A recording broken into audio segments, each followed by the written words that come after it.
வீடியோட பாதி பஸ்ஸை இன்றைக்கி நம்ம பேசின விஷயம் வந்து ரொம்ப ரொம்ப சந்தோஷமான விஷயம்.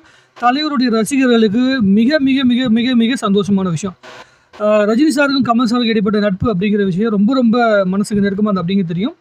ரசிகர் மத்தியில் வந்து என்னதான் சண்டைகள் இருந்தாலும், சச்சரவுகள் இருந்தாலும், நிறைய குழப்பங்கள் இருந்தாலும், போட்டி பொறாமை இது எல்லாமே இருக்கும். ரசிகர் மத்தியில் எல்லாத்துக்கிட்டையும் இருக்கும். ஸோ அது எல்லாத்தையும் தாண்டி சினிமாக்குள்ளே இருக்கிற போட்டிகள் எல்லாத்தையும் தாண்டி ஒரு அற்புதமான நட்பு அவங்க 2 பேர் மத்தியில் இருக்குது அப்படிங்கிறது தெரியும். விஸ்வரூபம் படம் டைம்லேயே வந்து ரஜினி சார் வந்து அவருக்காக ஒரு படம் பண்ணுற பிரச்சனை அப்போ ரஜினி சார் கமல் நீங்கள் டைரக்ட் பண்ணுங்கள், நான் உங்களுக்கு ஒரு படம் பண்ணி தரேன் அப்படிங்கிற மாதிரி சொல்லியிருந்தாப்புல. அதற்கு பிறகு பல வருஷங்களாக பல மேடைகளில் வந்து பார்த்திங்கன்னா நாங்கள் 2 பேரும் இணையறதுக்கான வாய்ப்புகள் நிறைய இருக்குது, ஃபினான்ஷியலாக பல பிரச்சனைகள் இருக்குது அப்படின்னு சொல்லிட்டு இருக்கும்போது கமல் சாருடைய ப்ரொடக்ஷனில் ரஜினி சார் படம் நடிக்கிறதா, லோகேஷ் கனகராஜ் வந்து இயக்கிறதா ஒரு கான்செப்ட் வந்து ஆல்ரெடி ஒரு டைம் போயிட்டு இருந்தது. ஸோ 2 பேரும் சேர்ந்து இணையிற படம் தான் அதுக்கான ஒரு காரணமாக இருக்கும் அப்படிங்கிற மாதிரி சொல்லிட்டு இருந்தாங்க. இப்போது கமல் சாருடைய ப்ரொடக்ஷனில் ரஜினி சாருடைய நடிப்பில் சுந்தர்சி அவருடைய இயக்கத்தில் வந்து ரஜினி சார் நடிக்கிறாரு. அருணாச்சலம் படத்துக்கு பிறகு மாபெரும் வெற்றியான அருணாச்சலம் படத்துக்கு பிறகு இந்த திரைப்படம் வந்து எடுக்கிறது ரொம்ப ரொம்ப சந்தோஷமான விஷயம். எனக்கு ரொம்ப ரொம்ப மனசுக்கு நெருக்கமான விஷயம். ஒரு அற்புதமான ஒரு ஃபேமிலி ட்ராமாவாக இந்த திரைப்படம் வருது அப்படின்னு சொல்லியிருக்கிறாங்க.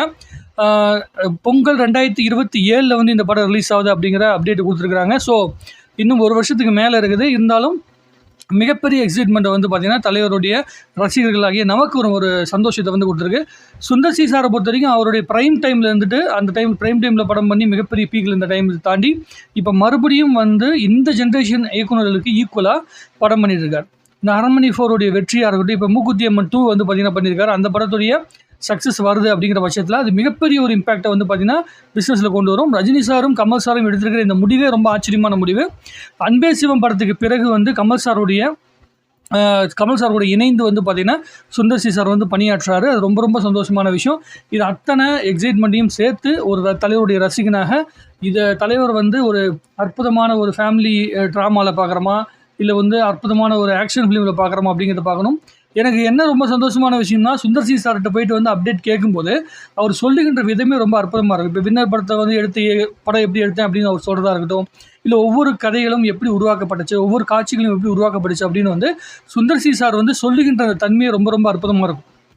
ஸோ இந்த படம் எப்படி உருவாச்சு, என்ன கதையம்சத்தில் வந்துச்சு, ரஜினி சாருக்கும் கமல் சாருக்கும் 2 பேரும் சேர்ந்து ஒரு படம் வந்து எடுக்க போகிறாங்க அப்படிங்கும்போது அந்த படத்துக்கான கதையை வந்து ஓகே பண்ணுறாங்க அப்படின்னா அப்போ எந்த அளவுக்கு பல்ஸ் பிடிச்சிருந்து சுந்தர்சி சார் வந்து கதை சொல்லியிருப்பார் அப்படிங்கிறத பார்க்கும்போது அதுவே ரொம்ப பெரிய ஒரு ஸ்டோரியாக இருக்கும். இந்த படம் முடிஞ்ச பிறகு அதேமாதிரி படம் எடுத்துகிட்டு இருக்க டைமில் வந்து வருகின்ற ஒவ்வொரு அப்டேட்லேயுமே சுந்தர்சி சாருடைய அந்த என்ன சொல்கிறதுன்னா அவருடைய அற்புதமான அந்த இன்டர்வியூ பார்க்குறதுக்காக நான் ரொம்ப ரொம்ப ஆர்வமாக காத்துட்ருக்கிறேன். அதாவது மனசுலேருந்து பேசுவார் சுந்தர்சி சார். உள்ளுக்குள்ள ஒன்று வச்சுட்டு வெளியே ஒன்று பேச மாட்டார். அவர் படத்தை அவரே கலாச்சிப்பார். எந்த படத்துலேருந்து நான் காப்பி அடித்தேன் அப்படிங்கிற விஷயத்தை அவரே சொல்லிடுவார். இந்த படம் எடுக்கப்பட்டதுக்கான காரணமே இன்னொரு படம் தான் அப்படிங்கிற மாதிரி எல்லாத்தையும் அவர் ஓப்பனாக சொல்லிடுவார். ஸோ அவருடைய படங்களில் காமெடிக்கு வந்து கொஞ்சம் கூட குறை இருக்காது. ஸோ ரஜினி சார் வந்து பார்த்திங்கன்னா அருணாச்சலம் படத்தில் எப்பேற்பட்ட காமெடி பண்ணார், பயங்கரமான இம்பாக்ட் இருந்துச்சு அந்த காமெடி. அவரும் செந்தில் சாருக்கு இடைப்பட்ட அந்த காமெடியாக இருக்கட்டும், அப்புறம் கிரேசி மோகன் சாருடைய டைலாக இருக்கட்டும். ஒரே ஒரு வருத்தம் என்னென்னா கமல் சாரும் ரஜினி சாரும் இணைந்து பணியாற்றுகின்ற இந்த படத்தில் சுந்தர்சி சாரும் சேர்ந்துருக்கிற இந்த டைமில் கிரேசி மோகன் சார் இல்லை அப்படிங்கிறது தான் ஒரே ஒரு பெரிய வருத்தமான விஷயம். அவர் இருந்திருந்தாருன்னா ரொம்ப பெரிய ஒரு இம்பாக்ட் வரும். ஏன்னா ரஜினி சாருக்கும் கமல் சாருக்கும் ரொம்ப நெருக்கமான ஒரு மனநிலையில் இருந்த மனுஷன். இல்லைன்னா வந்து சுஜாதா சார் இருந்தாருன்னு ரொம்ப சந்தோஷமாக இருக்கும். ஏன்னா அவரும் பயங்கரமான நெருக்கமானவர் 2 பேர்த்துக்குமே. ஸோ அவங்க 2 பேருமே இல்லை அப்படிங்கிறது கொஞ்சம் வருத்தமான விஷயந்தான். இல்லை பாலகுமாரன் சார் இவங்கெல்லாம் பயங்கரமான ரொம்ப திக் ஃப்ரெண்ட்ஸு. ஸோ இப்போ அந்தளவுக்கு ரைட்டிங் யார் எழுதுறாங்கன்னா சுந்தர்சி சார் அவருடைய ரைட்டிங் அவர் வந்து இந்த ஜென்ரேஷன் இருக்கிற ஆட்கள் காமெடி டைரக்டர்ஸ்னு சொல்லப்பட்டிருக்கு எல்லாத்துக்கூடையும் சேர்ந்து வந்து ஒர்க் பண்ணுறதுக்கான தயாராக இருக்கிற ஒரு டேரக்டர்.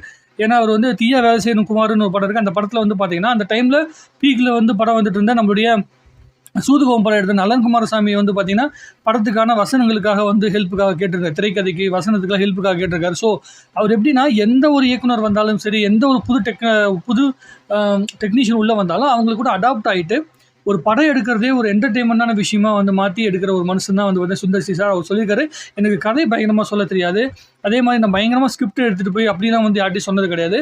இந்த மாதிரி ஒரு கான்செப்ட் இருக்குது சார், இந்த கான்செப்டை நான் எக்ஸிக்யூட் பண்ண போகிறேன் அப்படின்னு சொல்லி வந்து பண்ணுறவர் தான். இன்னொரு விஷயம் என்னென்னா எவ்வளோ பெரிய ஸ்டார் காஸ்ட்டு எத்தனை பேர் கொண்டு வந்திருந்தாலும் ஒரு படத்தை ரொம்ப குறுகிய காலத்துக்குள்ளே முடிக்கக்கூடிய ஒரு அற்புதமான இயக்குனர் வந்து பார்த்திங்கன்னா சுந்தர்சி சார். அதுக்கு உதாரணம் சொல்கிறேன்னா ஆம்பளைங்கிற ஒரு படம் இருக்குது. அந்த படத்தில் மிகப்பெரிய ஸ்டார் காஸ்ட் இருக்கும். ஆனால் அந்த படத்தை 29 நாளில் முடிச்சிருக்காரு. உழைத்தளித்தாங்கிற படம் பெரிய ஸ்டார் காஸ்ட் இருக்கும். அந்த படத்தை வந்து பார்த்திங்கன்னா வெறும் 25 நாளில் முடிச்சிருக்காரு. ஸோ அப்படிப்பட்ட இயக்குனர் வேகமான இயக்குனர், அதே மாதிரி வேகமான இயக்குனர், காமெடி சென்ஸ் உள்ள இயக்குனர், இவங்க எல்லாருமே சேர்ந்து ஒரு மிகப்பெரிய ஜாம்பவான்கள் 2 பேரையும் வந்து பார்த்தீங்கன்னா, பல வருடங்களுக்கு பிறகு மனசளவுல அதே மாதிரி திரையளவிலையும் மிகப்பெரிய அளவுக்கு வந்து பார்த்தீங்கன்னா இணைக்கிறதுக்கு காரணமா இருக்கிறது, ஒரு தலைவருடைய ரசிகனாக மிகப்பெரிய சந்தோஷம். ரஜினி சார், கமல் சார் அவங்க 2 பேத்துடைய நட்பின் ரசிகனாக மிகப்பெரிய பெருமைகள். நன்றி, வணக்கம். வாழ்க தமிழ்நாடு, வளர்க தமிழ் மக்கள், வளர்க தமிழ் சினிமா.